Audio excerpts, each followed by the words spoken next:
Hello folks, welcome to Board Game Corner. I'm Mark. And I'm Randy. Today we are previewing a game on Kickstarter called Stockpile. We're manipulating stocks up and down. We're buying and selling. We have trading fees. We have insider trading. But don't let the theme scare you away. Even if you don't like thinking about finances and have no skills balancing your checkbook, there's a good chance that Stockpile will still appeal to you.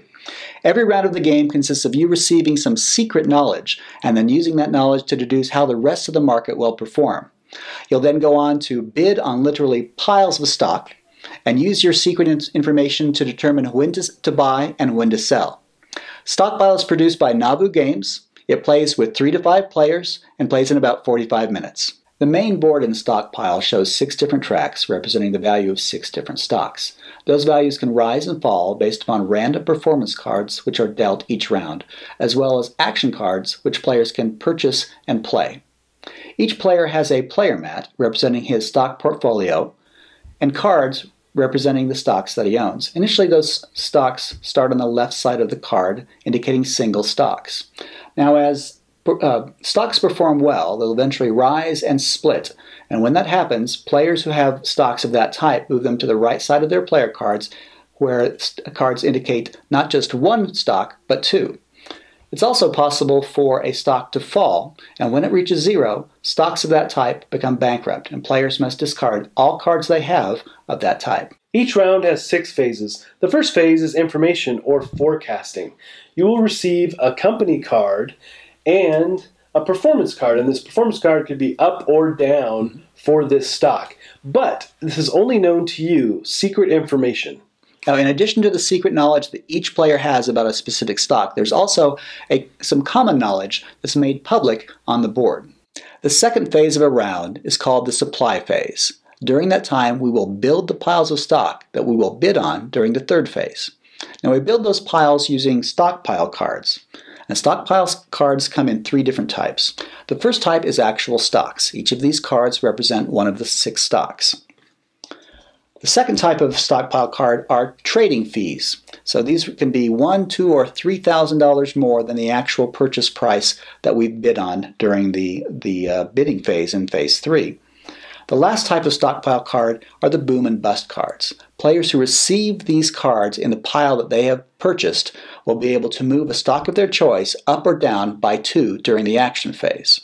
The way the piles are built during the supply phase is first, one card is dealt from the top of the stockpile deck onto each of the active columns on the board, the number of columns being determined by the number of players.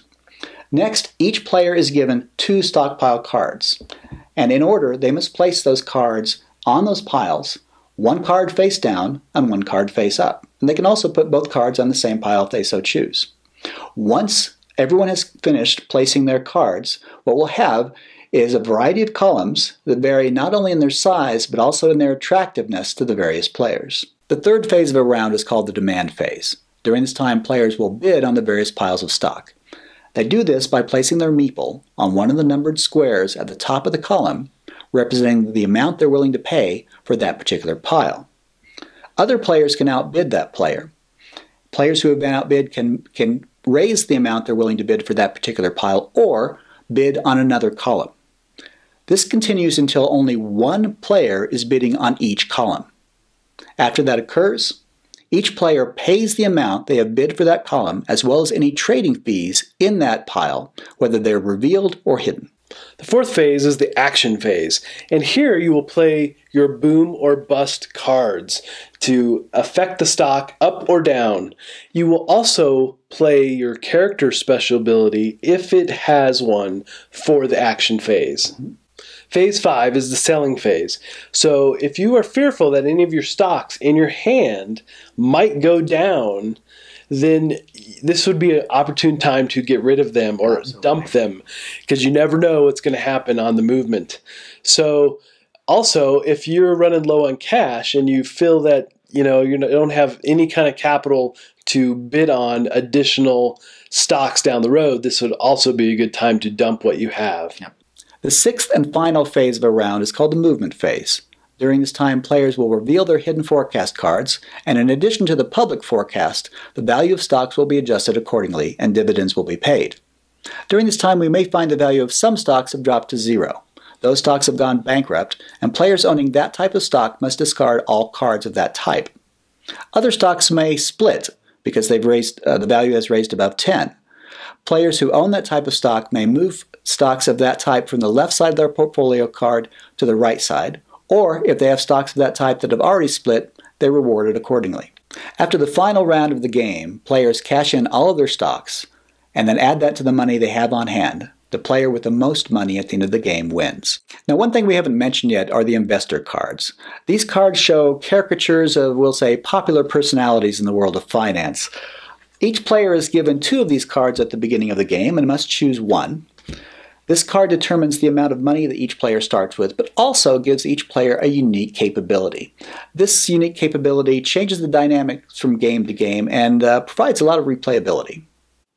Okay, it's worth mentioning again that this is just a prototype. Yep. You know, the interesting thing is that I've gone through several prototypes, and it's just been really neat to see this get better and better every time. Yep. Also, this is really not a theme or game that I would typically like, but the mechanics and the gameplay have just been fantastically fun. And we've played this with several groups, and it's gone over like gangbusters with everybody, right? Yeah. I mean, it's been a very popular hit with all our groups so far. Right. It's a medium-level game in terms of the brain-burning aspect of it. And without exception, everybody who's played it has really enjoyed it. Definitely. We played it in 2 or 3 different groups. We've taught it to maybe a dozen different people almost. Easily. Yeah. And I agree with Mark that I'm not a big fan of the financial theme either. But despite that, I found this very engaging, very easy to learn, and a lot of fun to play. And that also goes for my wife. I was questioning whether she would enjoy this, but she joined us and she had a lot of fun. Yeah, everybody seems to. They did. They did. And I really like the whimsical nature of the investors. The investor cards, yes. Pretty You'll fun. probably recognize them. Yes, indeed.